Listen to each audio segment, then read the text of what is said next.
Arrête, ne fais pas défiler l'écran.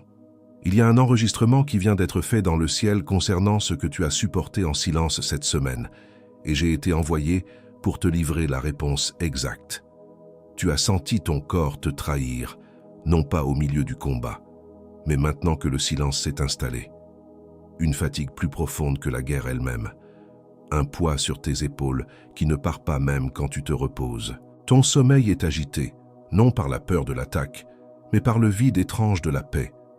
Ton âme est à vif, exposée, et tu te surprends à chercher l'ennemi du jour par habitude, parce que le calme te semble plus dangereux que la tempête. Tes décisions, même les bonnes, semblent porter un fardeau de suspicion. Une porte s'ouvre, une opportunité pour laquelle tu as prié pendant des années, et ton premier réflexe n'est pas la louange, mais l'analyse. Où est le piège? Quel est le prix caché? Tu regardes les bénédictions comme un soldat examine un champ de mines, incapable de croire qu'un terrain puisse être simplement sûr, simplement bon. Et ce silence étrange s'est installé à ta table. La paix dans ta maison te semble si étrangère que tu crées inconsciemment de petites tensions, des micro-batailles, juste pour sentir le terrain familier de la lutte sous tes pieds. Tes proches marchent sur des œufs autour de toi, ne comprenant pas pourquoi celui qui a tant prié pour la fin de la guerre semble maintenant terrifié par le son de la paix. Cette atmosphère s'infiltre dans les murs et tes enfants la respirent. Je vais te donner le nom du sceau qui a été apposé sur ton épreuve, la déclarant officiellement terminée dans le monde spirituel, même si ton corps et ton âme continuent de monter la garde. Je vais aussi te révéler les 3 tactiques subtiles que l'ennemi utilise maintenant, non pas pour te combattre, mais pour te faire rejeter la bénédiction que tu as gagnée, en la déguisant en nouvelles menaces, en nouveaux fardeaux. C'est la phase la plus dangereuse. Et enfin, je vais te donner l'arme spirituelle, la parole de décret pour désactiver l'habitude de la guerre en toi. Pour réacclimater ton esprit à l'atmosphère de la paix, de la faveur et de la réception, afin que tu puisses enfin prendre possession de ce qui t'a déjà été donné. Si tu sens le poids de cela, s'il te plaît, reste jusqu'à la fin. Ne brise pas cette ligne avant que le saut ne soit complet. As-tu déjà senti que cette paix angoissante, ce silence après l'épreuve, n'est pas seulement humain, mais spirituel? Et si ce vertige que tu ressens face à la tranquillité était un signe qu'une bataille d'un autre ordre vient de commencer, une bataille non pas pour ta survie, mais contre ton droit à la récompense. Pendant que beaucoup tentent d'expliquer cela comme un simple épuisement psychologique, peu perçoivent que cette contre-attaque subtile ne vise pas ce que tu as, mais ce que Dieu est en train de construire sur toi, la couronne qu'il s'apprête à poser. Mais si le vrai motif de ce combat intérieur se trouvait justement dans ce que tu n'as pas encore réussi à voir sur ta propre vie? Maintenant, pense avec moi. Et si tout ce que tu as traversé jusqu'ici, ce poids sur tes épaules même au repos, cette porte ouverte que tu regardes avec suspicion, était la réponse à cette question que tu portes depuis des années sans pouvoir l'expliquer? Pourquoi ai-je si peur de recevoir la paix pour laquelle j'ai tant combattu? C'est en cherchant des réponses à cela que j'ai trouvé ce livre numérique appelé « Les 7 motifs spirituels pour lesquels les élus font face à tant d'invidia ». Ce livre n'est pas juste une lecture, c'est une clé de compréhension spirituelle. Un outil fait pour qui désire voir au-delà des apparences, pour arrêter de saboter inconsciemment sa propre bénédiction et comprendre pourquoi une loi spirituelle de contre-attaque se déclenche contre ceux qui portent une marque de Dieu. Plusieurs élus ici sur la chaîne ont déjà senti l'appel de ce bouclier spirituel, mais n'ont pas encore pris la décision de télécharger le livre numérique. Télécharge-le maintenant. Il est disponible dans le premier commentaire épinglé. Mais attention, ce contenu pourrait ne pas rester disponible pour longtemps. Il révèle des motifs spirituels que beaucoup préfèrent ignorer parce qu'ils exposent ce qui existe derrière l'épuisement post-victoire, la méfiance face à la bonté et même cette étrange nostalgie du combat. N'attends pas que la prochaine bénédiction te paraisse suspecte pour chercher ce que tu sens déjà que tu as besoin de comprendre. Clique maintenant. Télécharge ton exemplaire et découvre pourquoi ce sabotage de la réception n'a pas réussi à arrêter ce que Dieu a commencé en toi. Si tu es l'un des premiers à télécharger, reviens ici et écris « Amen ». Ce sera ton acte de foi. Et aujourd'hui même, Dieu peut te montrer la raison pour laquelle cette bénédiction est restée si longtemps à la porte de ta vie. Il y a une ombre, mais ce n'est pas l'ombre de la défaite, c'est l'ombre de l'Omnipotent. C'est une couverture, un refuge. La guerre t'a appris à te méfier des ombres, à y voir le lieu de l'embuscade. Mais Dieu t'appelle maintenant à réapprendre ce qu'est une ombre de protection, l'ombre de ses ailes, là où le bruit de la guerre passée ne peut plus t'atteindre. Si tu sens que cette parole est pour toi, si tu reconnais ce poids, ce silence, cette porte, écris simplement dans les commentaires « Je reçois la paix ». Ce n'est pas pour moi, ce n'est pas pour l'algorithme, c'est pour que tes propres doigts déclarent ton intention devant le ciel. C'est un acte prophétique. Et à propos de cela, à propos du poids de cette armure invisible, du silence assourdissant de la paix et de cette porte ouverte que tu regardes avec méfiance, il y a un saut de 3 minutes qui correspond exactement à la première aube après la confirmation de ta victoire et que je te montrerai plus tard. Garde ça au fond de ta tête. Et au-delà de notre guide numérique élu, tu as ici une autre façon de renforcer ce message qui est arrivé chez toi aujourd'hui et de le faire parvenir à de plus en plus d'élus comme toi. Nous ne recevons pas un seul centime pour chaque mot que je te livre chaque jour sur cette chaîne. Pour te permettre de rendre une partie de ce que tu reçois ici, nous maintenons également un lien de don volontaire ouvert, juste en dessous du livre numérique, dans le premier commentaire épinglé. N'importe quel montant qui tient dans ta main aujourd'hui, n'importe quelle somme que ton cœur indique. C'est ce qui maintient notre chaîne debout. C'est ce qui fait que le prochain message parviendra à une autre personne qui en a besoin, exactement comme tu en avais besoin. Je t'y attends, élu. Et si tu dois partir avant la fin de cette vidéo, si la vie t'appelle ailleurs, sache ceci. Ce bouclier t'attend déjà dans le premier commentaire épinglé, juste ici en dessous.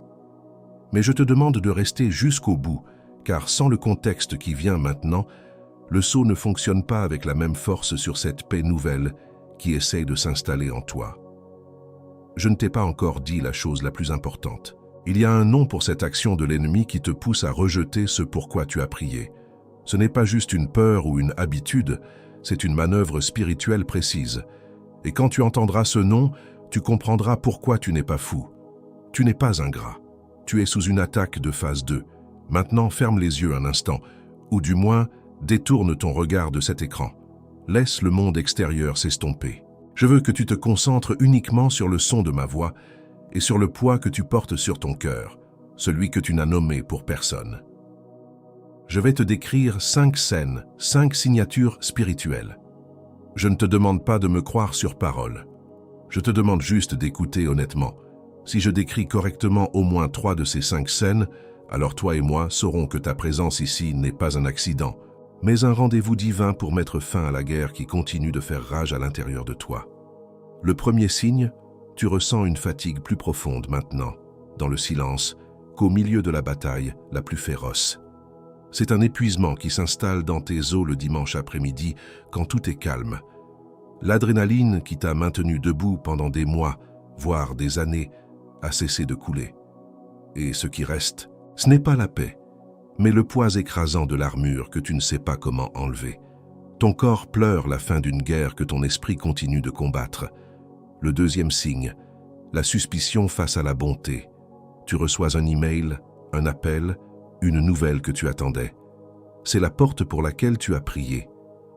Mais au lieu d'une vague de louanges, une angoisse glaciale te saisit. Tu relis le message, cherchant la faille, la clause cachée. « C'est trop beau pour être vrai », murmure une voix en toi. Tu es devenu un expert en détection de menaces, à tel point que tu vois maintenant un piège même dans le plancher de la salle du trône qui t'a été ouverte. Le troisième signe, et celui-ci est le plus délicat. Tu sabotes la paix de ta propre maison. Tu es assis à table avec ta famille, le silence est paisible, mais il te met mal à l'aise. Alors, sans même t'en rendre compte, tu lances une pique, tu soulèves un vieux problème, tu crées une micro-tension, juste assez pour recréer le bruit de fond familier du conflit. Tes proches te regardent, perplexes, voyant l'architecte de la guerre assis à la table de la paix, incapable de goûter au repas de la victoire. Et à propos de cette tension que tu as reconnue maintenant, de ce réflexe de créer un combat là où la paix t'est offerte. Il existe un instrument de couverture conçu pour ce moment précis. Un bouclier pour que tu n'aies plus jamais à regarder ta propre table avec le regard d'un général en temps de guerre. Il t'attend dans le premier commentaire épinglé. Le quatrième signe, une nostalgie étrange du combat. Une partie de toi regrette presque l'intensité de l'épreuve. Au moins, à ce moment-là, les choses étaient simples. Il y avait un ennemi clair et un objectif unique: survivre. La paix, en revanche, te semble compliquée, pleine de nuances, sans objectif clair. Tu te surprends à repousser les personnes qui t'apportent la tranquillité et à être attiré par celles qui ramènent le drame et le chaos, simplement parce que leur champ de bataille t'est plus familier que le jardin de la quiétude. Et le cinquième signe, le plus secret, le syndrome de l'imposteur spirituel. Au fond de toi, tu ne te sens pas digne de cette victoire. Tu rejoues tes batailles passées, te concentrant sur tes erreurs, tes moments de faiblesse. Tu te dis que tu n'as pas combattu assez bien, que Dieu a dû faire une erreur administrative en te déclarant vainqueur. Tu t'attends à tout moment à ce qu'on te retire ta bénédiction, comme un prix décerné par erreur, te préparant à la honte de devoir la rendre. Maintenant, prends une seconde. Respire. Combien de ces 5 signes ont résonné en toi? 3, 4, tous les 5? Si au moins 3 de ces scènes sont le portrait de ton âme en ce moment, alors tu sais que tu n'es pas ici par hasard. Tu as reçu une convocation et l'accusation contre toi n'est plus la défaite, mais ta difficulté à accepter la victoire. Cette reconnaissance n'est pas là pour t'accabler, mais pour te libérer. C'est la première étape pour comprendre qu'il te faut une couverture spécifique, non pas contre l'ennemi extérieur qui a déjà été vaincu, mais contre le mécanisme intérieur qui te pousse à refuser la couronne. L'ombre de l'omnipotent est là, mais tu dois réapprendre à y habiter. Si tu as senti le poids de ton armure invisible dans au moins 3 de ces descriptions, si ton cœur a reconnu le froid de la suspicion face à une porte ouverte pour laquelle tu avais prié, alors ta présence sur cette ligne n'est pas une coïncidence. Le ciel a vu que tu continuais de monter la garde bien après la fin de la guerre, et il a envoyé une parole pour te ramener du champ de bataille. Ne l'ignore pas. Avant de te montrer l'instrument de couverture qui va blinder ta capacité à enfin recevoir la paix pour laquelle tu as tant combattu, j'ai besoin de te donner le nom de ce que tu portes. Parce qu'un bouclier ne prend son sens que lorsque l'on connaît le nom de la cible. Et il y a une parole en hébreu qui définit exactement ce rejet viscéral de la bénédiction par habitude de la guerre. Une parole qui recontextualise tout ce que je viens de te décrire. Il existe une parole dans l'hébreu originel qui change tout ce que tu pensais savoir. Maintenant que la confirmation des 5 signes est tombée comme un marteau sur l'enclume de ton âme, il est temps de couvrir ce qui a été exposé. Je sais que tu ressens ce poids. Le sceau de cette heure que tu traverses a été vu. Et c'est justement maintenant que le bouclier est le plus crucial, car entre être choisi et être couvert, il y a un intervalle que l'ennemi connaît mieux que toi. Et il agit maintenant, non pas parce que ton onction a été révoquée, mais parce que la première aube après la confirmation de la victoire est arrivée, et ce qui te manquait, c'était une instruction pour vivre en temps de paix. Et je te dis ça parce que je l'ai déjà vu se produire. Je l'ai vu chez des élus qui se tenaient exactement là où tu te tiens, sentant le poids d'une armure invisible, même dans le silence de leur propre maison, regardant une porte ouverte avec la méfiance d'un soldat. J'ai vu le poids de l'armure sur les épaules se transformer en une excuse pour ne pas recevoir l'accolade de la paix. J'ai vu le silence assourdissant de la victoire se transformer en un bruit blanc qui étouffait la voix de la bénédiction. J'ai vu la suspicion face à la porte ouverte se transformer en un mur que l'élu construisait lui-même pour rester dans sa prison familière. Et ce n'était pas parce qu'ils étaient ingrats, c'était parce que l'ennemi était entré dans l'interstice entre la fin de la guerre et le début du banquet, sans que personne ne le remarque. Quand j'utilise ce mot « ennemi », je ne parle pas métaphoriquement. Je nomme ce qui te murmure que la paix est un piège, ce qui déguise la bénédiction en fardeau et ce qui te pousse à trouver le repos plus épuisant que la bataille. Et ça, tu le sais déjà. Tu n'avais juste pas encore mis un nom dessus.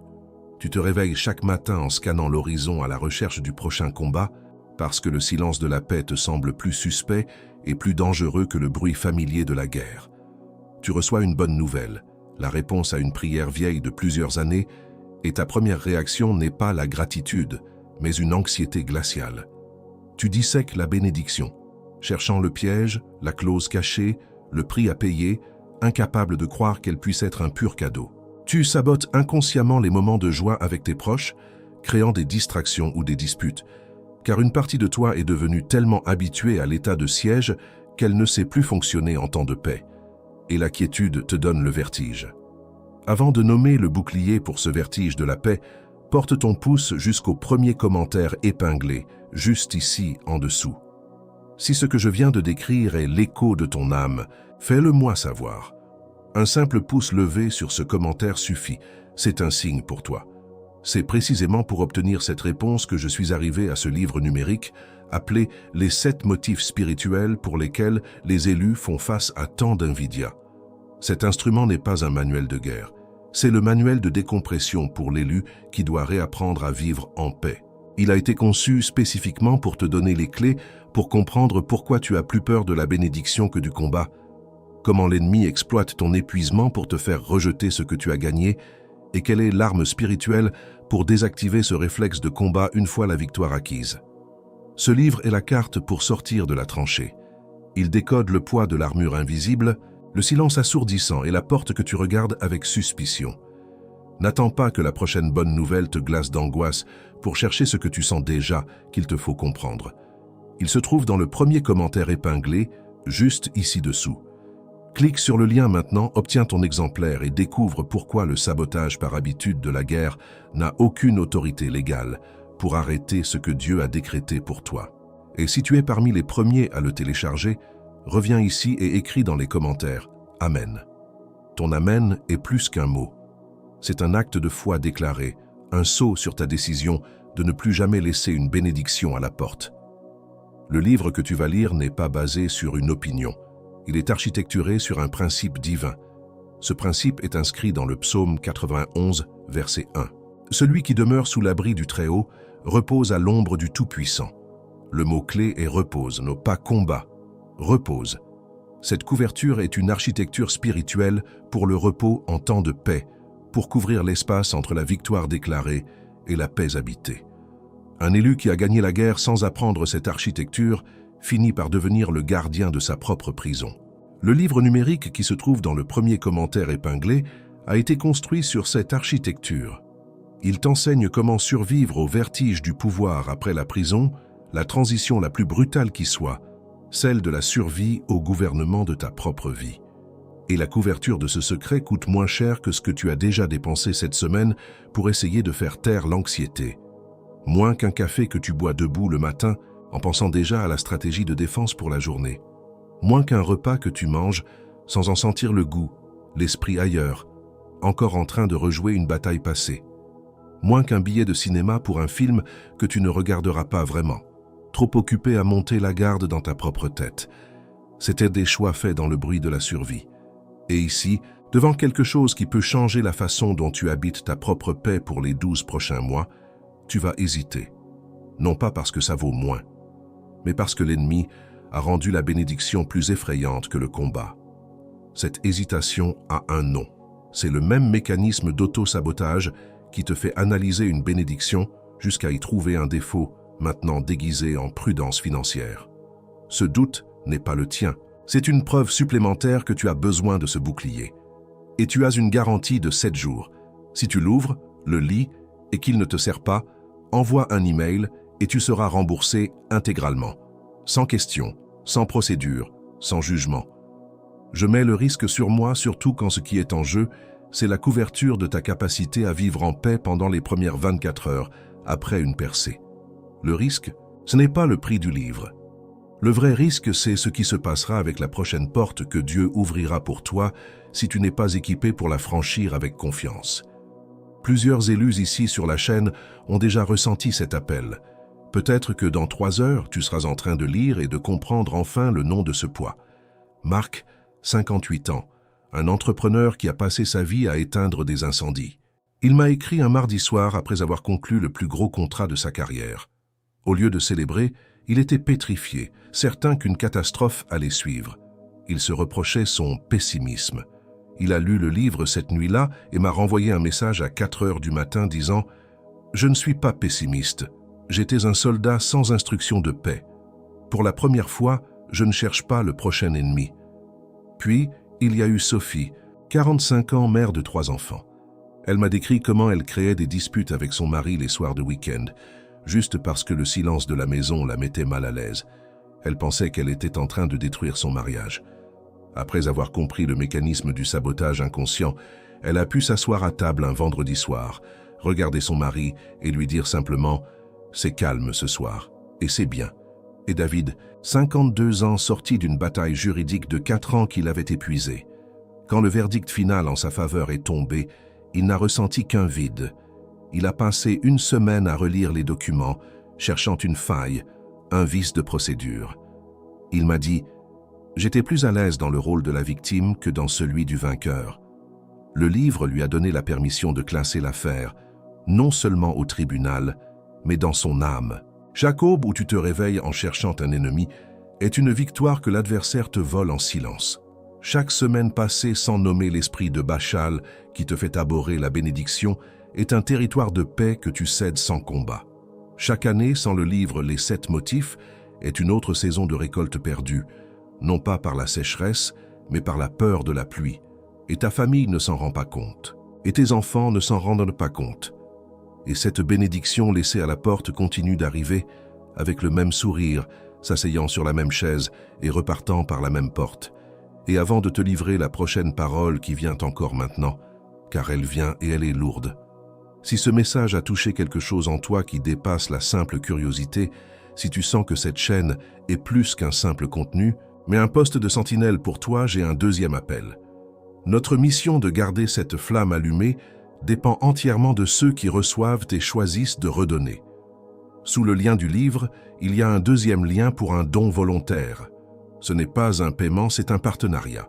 Chaque don, peu importe le montant, est une brique dans la muraille qui protège cette voie et permet à la prochaine parole d'atteindre le prochain élu qui, en ce moment même, est assis dans le silence assourdissant de sa propre victoire terrifiée.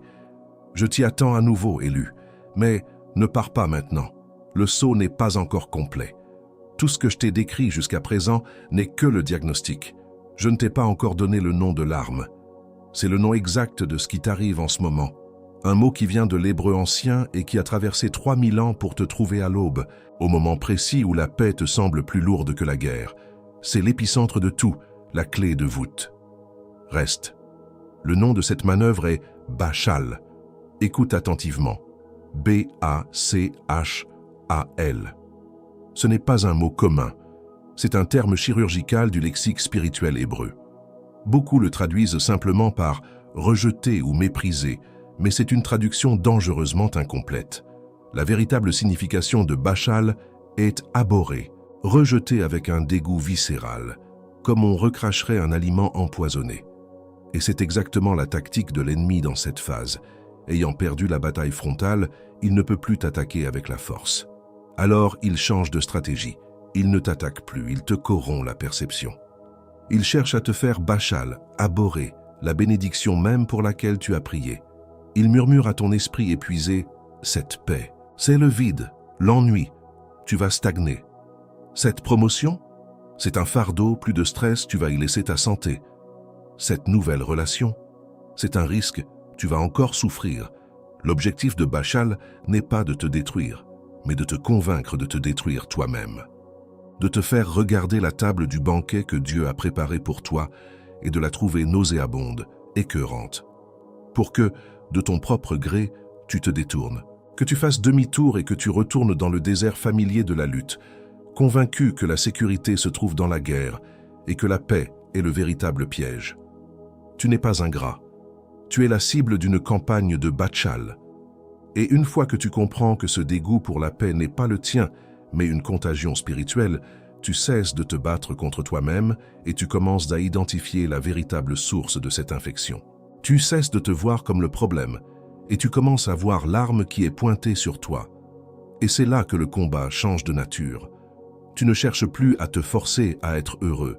Tu commences à déclarer l'autorité sur l'esprit de Bachal qui essaie de te voler ta joie. Il y a un homme qui a vécu cela avec une intensité que peu peuvent imaginer.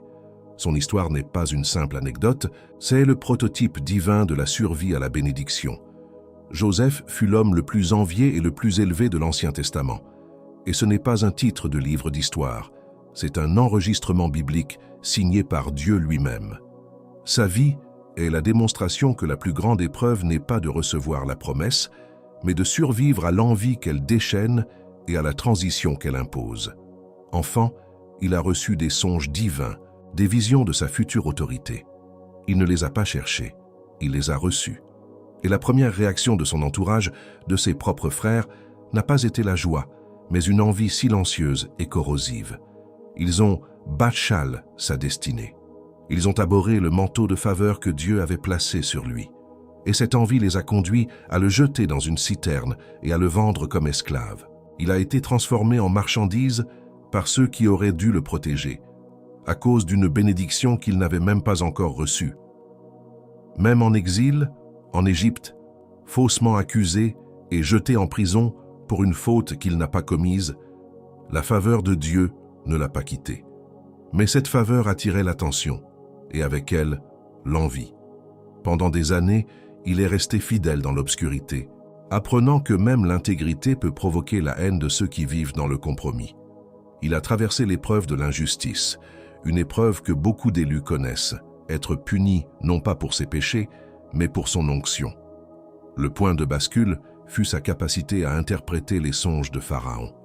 En un instant, il est passé de prisonnier oublié à second homme le plus puissant de l'Empire.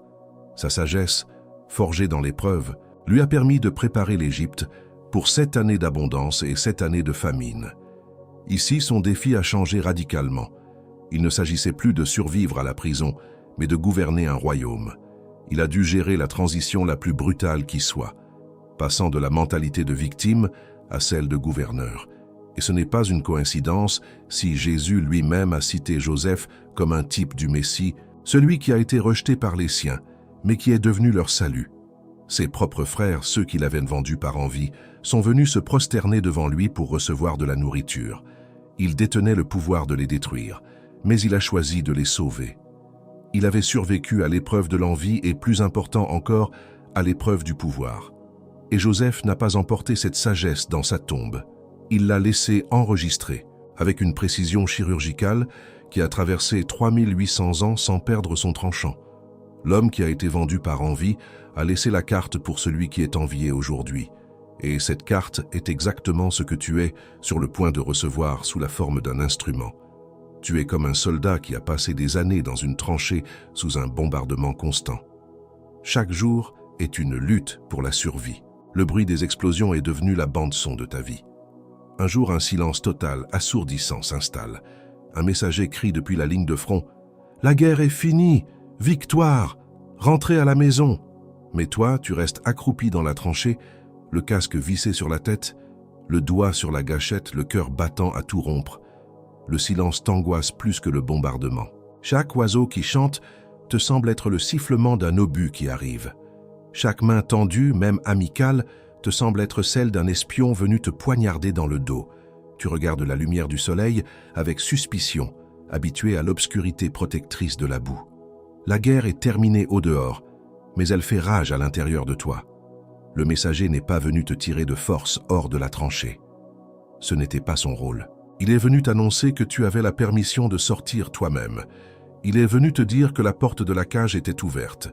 Le livre « Les 7 motifs » n'est pas une arme pour la guerre qui est finie. C'est le manuel de décompression pour le soldat. C'est le guide qui t'apprend à différencier le chant d'un oiseau du sifflement d'un obus, à reconnaître une main tendue et à réapprendre à marcher sous le soleil sans craindre une attaque à chaque pas. Cette couverture, l'ombre du Tout-Puissant dont parle le psaume 91, a toujours été là. Mais la guerre t'a appris à la voir comme une ombre menaçante, un lieu d'embuscade. Maintenant, avec l'arme de Bachal identifiée et le témoignage de Joseph comme carte, tu peux commencer à réinterpréter cette ombre. Ce n'est pas l'ombre de l'ennemi, c'est l'ombre de l'abri. Mais il y a une dernière chose. Le nom de l'arme et le manuel de décompression ne suffisent pas si tu ne comprends pas le protocole exact pour désactiver l'habitude de la guerre dans ton propre esprit. Il y a une séquence, un décret en 3 parties à prononcer. La vérité la plus profonde est encore à venir, et elle a ton nom inscrit dessus. Laisse-moi m'arrêter 1 minute complète et mettre tout ce que tu viens d'entendre en mots simples. Sans poésie, sans métaphore, juste les faits. Premièrement, la guerre prolongée que tu as menée est spirituellement terminée. Le verdict est tombé. Deuxièmement, le silence et la fatigue que tu ressens maintenant ne sont pas des signes de défaite, mais les symptômes d'une attaque de phase 2. Troisièmement, cette nouvelle attaque, appelée Bashal, ne vise pas ta force, mais ta perception, pour te faire rejeter avec dégoût les bénédictions mêmes pour lesquelles tu as combattu. Et voici qui tu es au milieu de tout cela. Tu es un soldat décoré qui n'a pas reçu son manuel de démobilisation. Tu n'es pas ingrat, tu n'es pas fou, et tu n'es pas en train de saboter ta propre joie par faiblesse. Tu es une cible de haute valeur pour l'ennemi, précisément parce que tu as gagné. Ta confusion actuelle est la preuve de ton importance stratégique dans le royaume de Dieu. Maintenant, ce qui vient ensuite, c'est le plus crucial. Il ne suffit pas de connaître le nom de l'attaque. Il faut comprendre les 3 identités que tu portes maintenant, qui font de toi une cible pour cette manœuvre de Bashal. Et l'une d'elles va résonner si profondément que tu comprendras pourquoi le silence te fait plus peur que la bataille. La première identité que tu portes est celle du vétéran de la tranchée spirituelle. C'est l'élu qui a survécu à un bombardement si long et si intense que le silence de la paix lui est devenu étranger et menaçant. Il a développé une hypervigilance qui était un outil de survie essentiel, mais qui est maintenant devenu les barreaux de sa propre prison. L'implication spirituelle est profonde. Ta capacité à scanner l'horizon à la recherche de menaces, autrefois un don de discernement, est maintenant utilisée par l'ennemi pour te faire voir un piège dans chaque bénédiction. L'esprit de Bashal s'accroche à cette compétence et la pervertit, te transformant en gardien de ta propre cellule, alors que la porte de la salle du trône est grande ouverte. La deuxième identité est celle de Élie après le mont Carmel. C'est le prophète qui vient de remporter la plus grande victoire de sa vie, prouvant la puissance de Dieu de manière spectaculaire pour ensuite s'effondrer sous la menace d'une seule personne et fuir dans le désert en demandant la mort. Cela révèle une loi spirituelle terrifiante. Le moment de plus grand danger pour un élu n'est pas pendant le combat, mais immédiatement après la victoire. L'ennemi sait que l'épuisement post-victoire est son terrain de jeu favori. Il attend que l'adrénaline retombe pour lancer l'attaque psychologique la plus vicieuse, celle qui te murmure que ta victoire était un coup de chance et qu'elle va être retirée. La troisième identité que tu portes est celle de Joseph, le gouverneur Maccréeux. Ce n'est pas Joseph l'esclave, ni Joseph le prisonnier. C'est l'homme qui, en un seul jour, est passé de la fosse la plus sombre au deuxième trône le plus puissant du monde. Il a dû gérer une transition de pouvoir et de perspective si brutale que la plupart s'y seraient en perdus. L'implication pour toi est la suivante. Ton épreuve n'avait pas pour seul but de te faire survivre. Elle était une formation pour te faire gouverner. Maintenant que la porte de la prison est ouverte, l'ennemi tente désespérément de te maintenir dans une mentalité de prisonnier en te faisant Bashal, abhorrer les responsabilités et les bénédictions du gouvernement de ta propre vie, de peur que tu ne prennes conscience de l'autorité qui t'a été conférée. Si l'une de ces 3 identités a fait vibrer quelque chose en toi, si tu as reconnu le vétéran, le prophète épuisé ou le gouverneur hésitant, alors écris dans les commentaires « Je suis le vétéran de la tranchée et je sors maintenant » ou « Je suis Élie et je refuse de fuir » ou « Je suis Joseph et je prends mon autorité ». Choisis-en une, déclare-la. Ce n'est pas pour moi.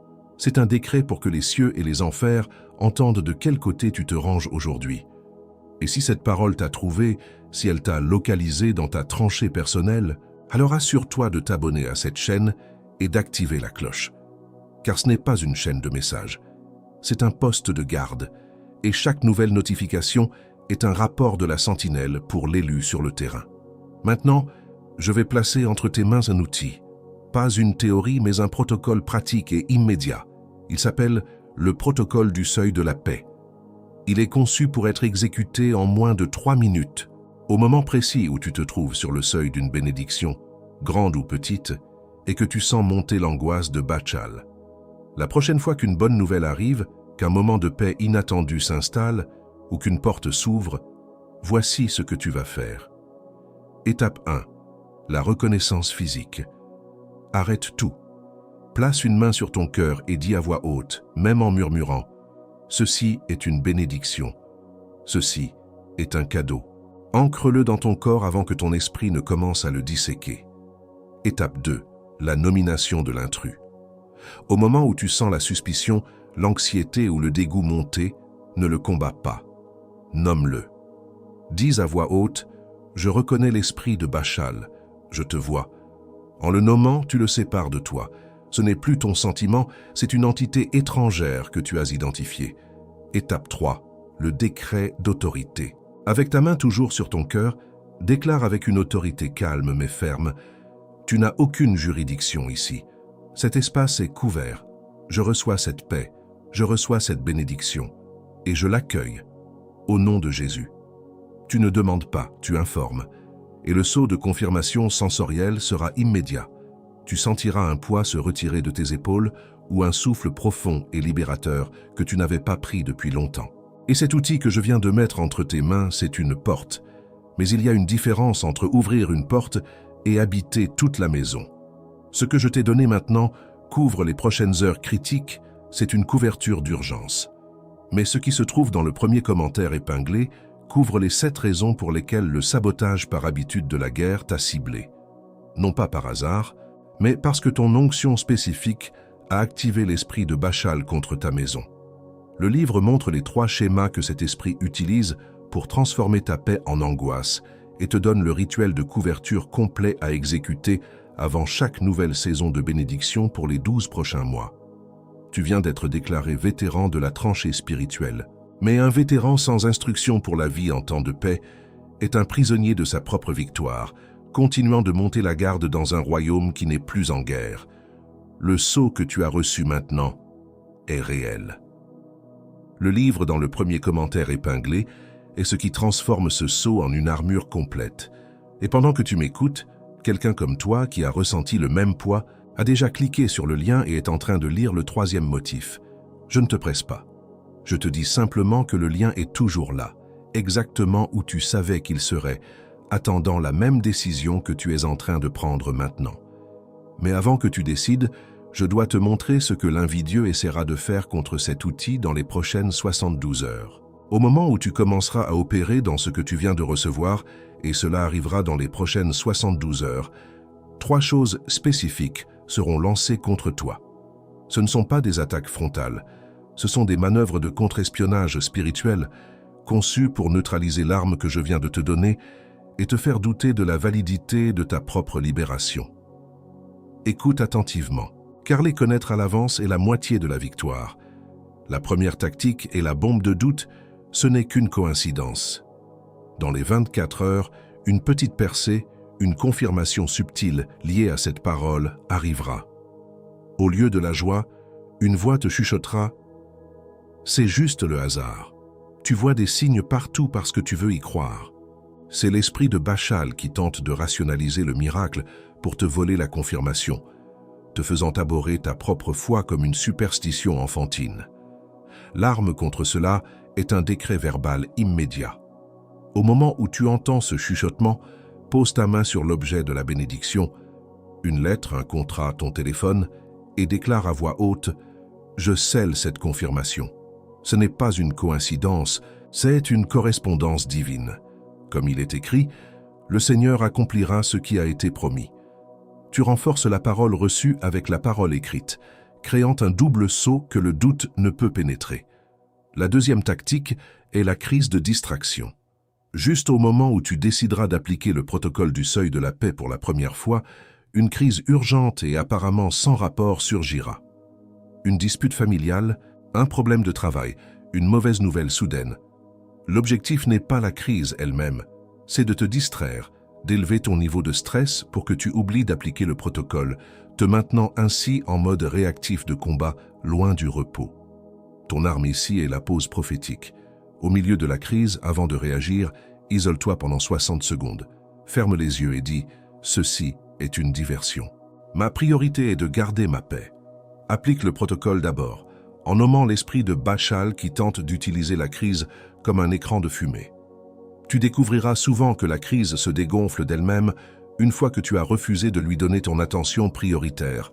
Tu combats pour la paix, pas dans le problème. La troisième tactique est la plus subtile, l'isolement de celui qui voit trop. Tu tenteras de partager cette révélation avec quelqu'un de confiance, et tu seras accueilli par un regard vide, de l'incompréhension ou même une légère moquerie. Tu réfléchis trop. Ils te feront sentir seul dans ta perception, comme si tu étais le seul à voir le monde spirituel de cette manière. C'est une tentative de te faire croire que tu es fou pour que tu retournes au silence. L'arme contre cela est la conscience de la tribu invisible. Au lieu de chercher la validation à l'extérieur, dis intérieurement « Je ne suis pas seul ». Des milliers d'élus comprennent ce langage. Ma tribu est invisible, mais réelle. Puis viens ici, dans les commentaires de cette vidéo, et lis les témoignages des autres. Chaque commentaire est une preuve que tu n'es pas fou. Tu fais partie d'une armée qui se réveille. Ton isolement est une illusion. Et sur cet isolement que tu as reconnu comme réel, je dois te dire une chose maintenant. Il existe 4 autres tactiques au-delà de ces 3. Je ne peux pas les ouvrir toutes ici, non par manque de temps, par densité. Chacune a besoin de sa propre page, avec la contre-arme exacte, avec la déclaration verbale spécifique qui neutralise l'attaque au moment où elle arrive. Et pendant que je ne te livre pas ces 4 tactiques, l'esprit de Bachal les connaît toutes. Tout cela est cartographié à l'intérieur de les 7 motifs spirituels pour lesquels les élus font face à tant d'invidia, avec la séquence de couverture exacte appliquée à la transition post-victoire. Tu en auras besoin, non pas demain. Tu en auras besoin ce soir quand l'habitude de la guerre essaiera de dissoudre l'enthousiasme de cette paix nouvelle en te faisant scanner l'horizon pour le prochain problème. Tu en auras besoin demain matin, quand Bachal tentera de faire perdre sa couleur à cette mémoire, la reléguant au rang d'émotion passagère.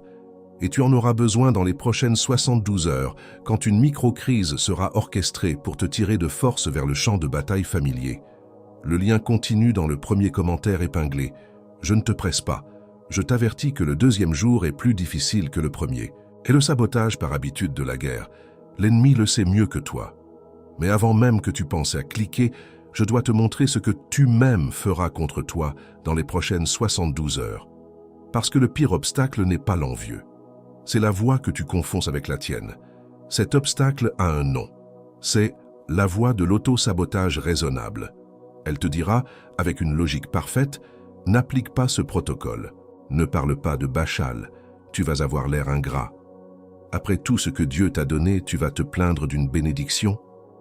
Cette voix utilise ta propre gratitude comme une arme contre toi, te faisant craindre de paraître ingrat, te piégeant dans une posture de silence poli alors que ta joie est en train d'être siphonnée. Mais ce n'est pas de l'ingratitude que de protéger une récolte, c'est de la gestion. Un fermier qui met une clôture autour de son champ n'est pas ingrat pour la pluie. Il est sage face aux prédateurs. Refuser de nommer Bachal, c'est laisser les loups entrer dans la bergerie par peur d'offenser les brebis qui ne voient pas le danger. Ta défense est simple et immédiate. Quand cette voix de fausse gratitude se lève, réponds-lui à voix haute. Ma plus grande gratitude est de protéger ce que Dieu m'a donné. Et je protège cette paix en nommant ce qui essaie de la voler. Tu ne rejettes pas la bénédiction, tu rejettes ce qui tente de s'y attacher. Et il y a une dernière chose, celle qui m'inquiète le plus. Un dernier tour que ton propre esprit va te jouer avant la fin de ce message. Une chose que je ferai pour toi contre toi, pour te montrer ce mécanisme final de près. Reste juste encore un instant. Maintenant, je veux que tu changes ta posture. Où que tu sois, si tu le peux en toute sécurité, ferme les yeux. Place une main sur ton cœur. Pas pour le spectacle, mais pour sentir le battement. C'est le métronome de Dieu pour ta vie. C'est le rythme de la promesse qui continue de battre, même quand ton esprit est en guerre. Inspire profondément, pas par le nez, mais comme si tu inspirais par cette main posée sur ta poitrine. Expire lentement. Laisse l'air emporter la tension dans tes épaules, le poids de l'armure invisible. Nous n'allons pas prier pour demander quelque chose. Nous allons faire une déclaration de libération. Nous allons servir un avis d'expulsion spirituelle à ce qui a occupé illégalement le territoire de ta paix. Tu n'es pas en train de regarder une vidéo. Tu es dans une session de cours céleste et la parole de libération va être prononcée maintenant. Par l'autorité qui m'a été donnée, je te libère maintenant de la peur de paraître ingrat. Je brise ce mensonge qui dit que tu dois minimiser ta bénédiction pour ne pas offenser ceux qui sont restés en arrière.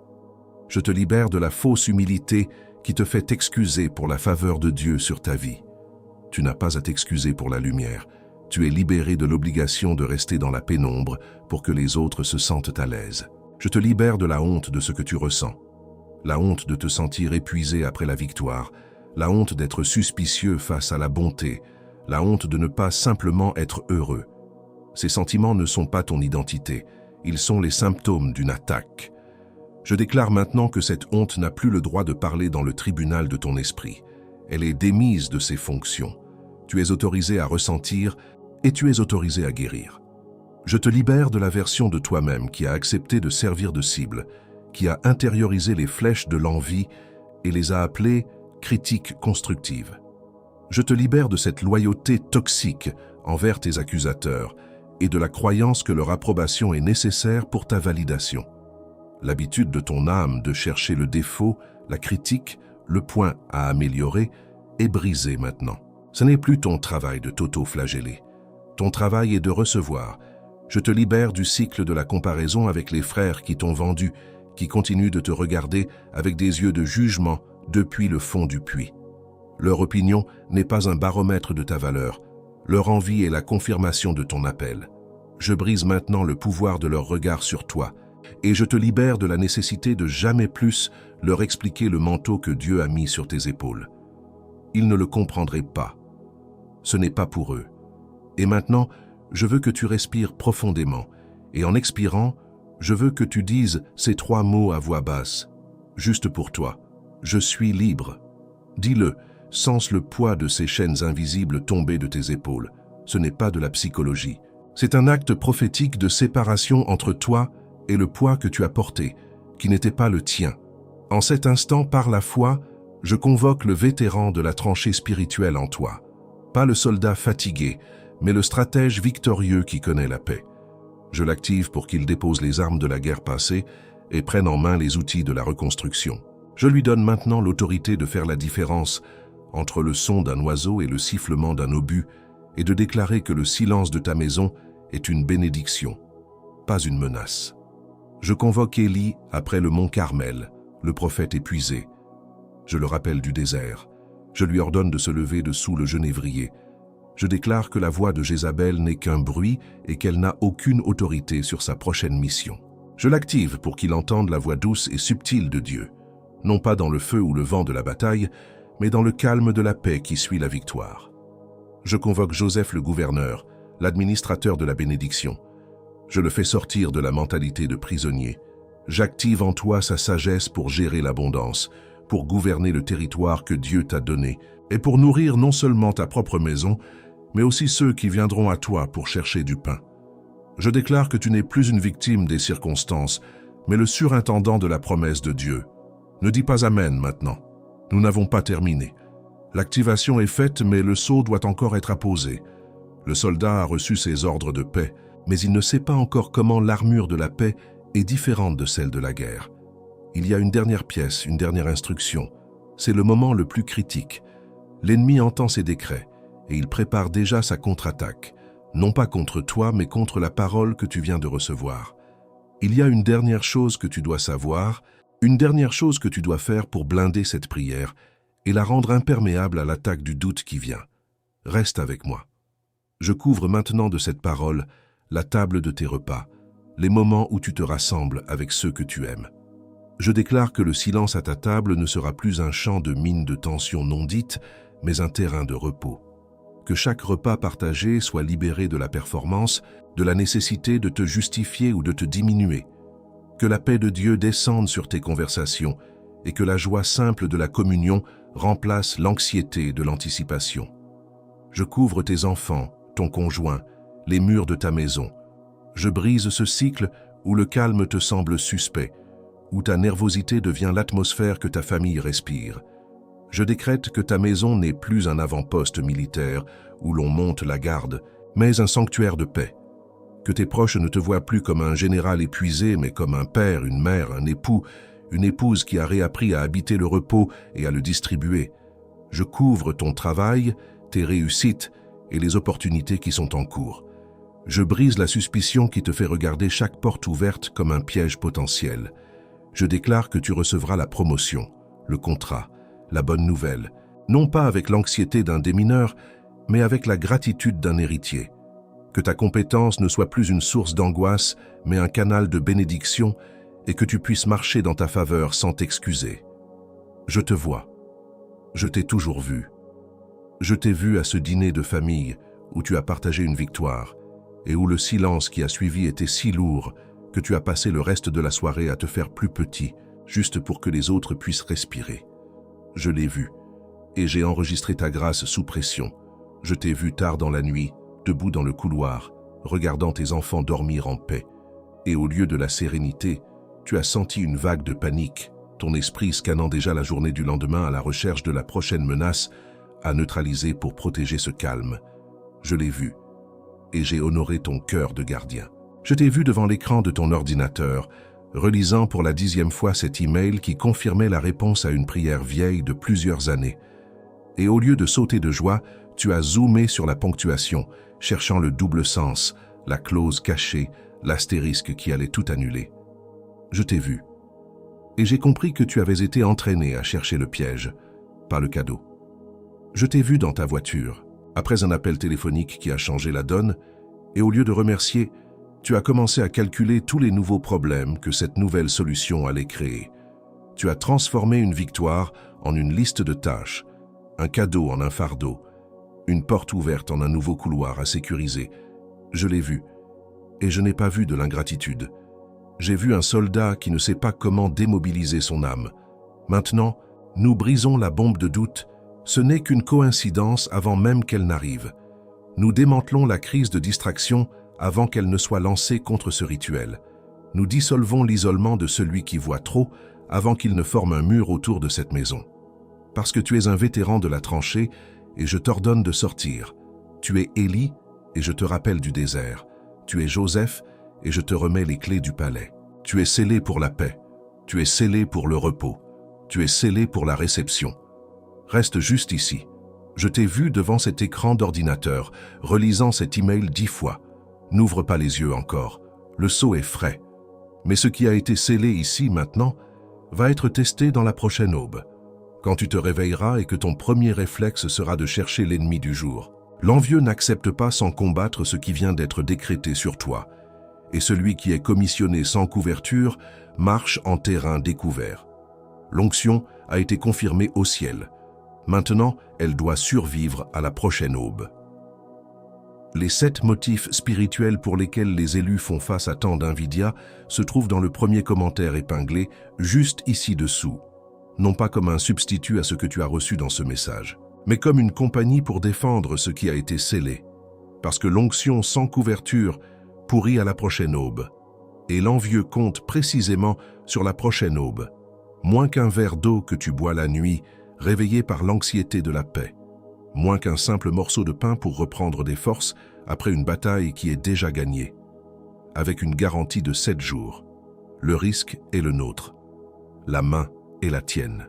Clique maintenant, pendant que le décret est encore vivant dans ta poitrine. Pas demain, pas après la douche, pas après avoir parlé à quelqu'un. Parce que la première personne à qui tu parleras aura une opinion raisonnable qui coûtera le bouclier de ta maison. Parce que celui qui remet à plus tard remet à jamais. Et l'envieux le sait déjà. Il a compté sur le plus tard quand tu as reçu le dernier message qui t'a transformé. Et celui d'avant. Et celui d'encore avant. Celui-ci ne sera pas un de plus. Cette voix qui murmure maintenant, je vais y réfléchir. C'est probablement trop compliqué. Je ne suis pas prêt pour ça. C'est peut-être un piège. Je n'ai pas le temps pour ça maintenant. Cette voix n'est pas la tienne. Elle ressemble à la tienne. Elle utilise ton vocabulaire. Elle connaît tes excuses. Mais c'est la voix de celui qui a perdu aujourd'hui au tribunal du ciel et qui essaie de regagner du terrain avant ta prochaine aube.